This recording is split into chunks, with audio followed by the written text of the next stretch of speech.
Classrooms और company से काफी पहले भी इंसान लिख रहा था, पत्थरों पर सिंबल कार्व कर रहा था, पार्चमेंट पर आइडियाज ट्रेस करता हुआ, मेटल निब्स को इंक पॉट में डिप करता हुआ और फिर फाउंटेन और बॉल पेन्स तक पहुंचता हुआ। राइटिंग हमेशा से पावर का सिंबल रहा है, which is why the phrase "the pen is mightier than the sword" has survived for centuries.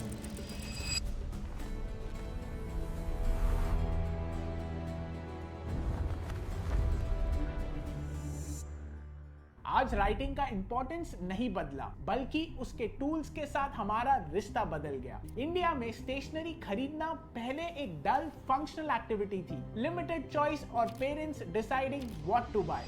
आज ब्राइट आई, ऑर्गेनाइज शेल्फ्स और एंडलेस ऑप्शंस के बीच बच्चे खुद चॉइस लीड कर रहे हैं। ये शिफ्ट यूटिलिटी से प्रेफरेंस की तरफ एक डेकेड ओल्ड लेगेसी इंडस्ट्री को क्वाइटली रीशेप कर रही है, और इसका सबसे क्लियर इंपैक्ट राइटिंग इंस्ट्रूमेंट्स पे दिखाई देता है।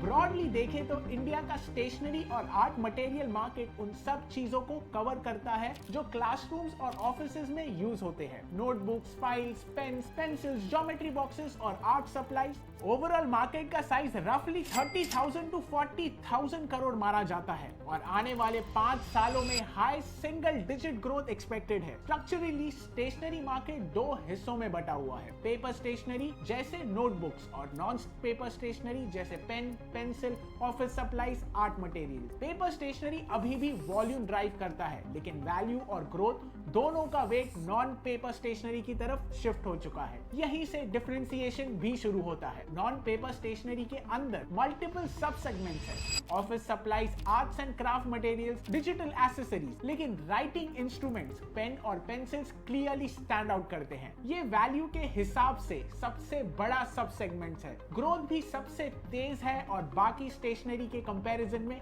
ये ऑलरेडी काफी ज्यादा ब्रांडेड और फॉर्मलाइज्ड है। फैमिलियर डिजाइन और हर जगह अवेलेबिलिटी रिपीट बाइंग को ड्राइव करता है, जिससे ऑर्गेनाइज प्लेयर को नेचुरल एज मिलता है, और कंपटीशन का असली बैटल ग्राउंड यहाँ है। जब ओवरऑल स्टेशनरी मार्केट अभी भी फ्रैगमेंटेड है, राइटिंग इंस्ट्रूमेंट्स में कुछ ब्रांडेड प्लेयर्स क्लियरली अलग दिखते हैं।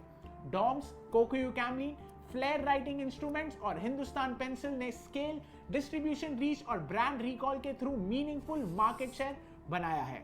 मार्केट शेयर एक स्नैपशॉट देता है, लेकिन रियल डिफरेंशिएशन तब दिखाई देता है जब हम ग्रोथ, मार्जिन्स और कैपिटल एफिशिएंसी जैसे मैट्रिक्स को देखें। राइटिंग इंस्ट्रूमेंट्स में ग्रोथ ज्यादा प्राइसिंग से नहीं, बल्कि पोर्टफोलियो ब्रेथ से आती है। जो कंपनी जितना ज्यादा स्टूडेंट नीड्स कवर करती है, उतनी ज्यादा परचेज ओकेजन कैप्चर करती है। यही डॉम्स लीड करता है। उनकी वाइड पोर्टफोलियो ने कंपनी को स्टेडी मार्केट शेयर गेन्स और इंडस्ट्री लीडिंग ग्रोथ दी है। मार्जिन्स लार्जली प्रोडक्ट मिक्स और ऑपरेटिंग स्ट्रक्चर पर डिपेंड करते हैं।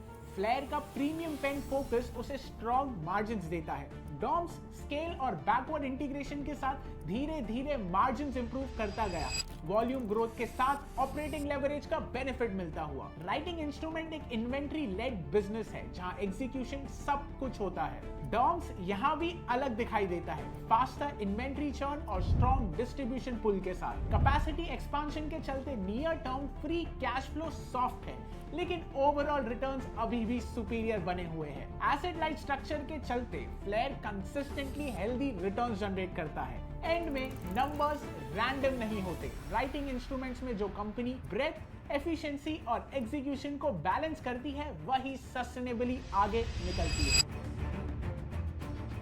पत्थरों पर कार्विंग से लेके मॉडर्न पेन्स तक राइटिंग ने हमेशा सोसाइटीज के लर्निंग और प्रोग्रेस को शेप किया है। इंडिया में भी राइटिंग इंस्ट्रूमेंट क्वाइटली लो इन्वॉल्वमेंट कमोडिटी से डेली यूज कंज्यूमर ब्रांड्स बन चुका है। कंपटीशन के इस फेज में इन्वेस्टर को एक ही चीज देखनी है, कौन स्टूडेंट के साथ अपग्रेड होता है और कौन वही का वही रह जाएगा। ऐसी ही इंटरेस्टिंग बिजनेस के स्टडीज के लिए हमारे साथ जुड़े रहिए at informed investor. This is Prithvi Agarwal signing off. Jai Hind. Investments in securities market are subject to market risks. Read all the related documents carefully before investing.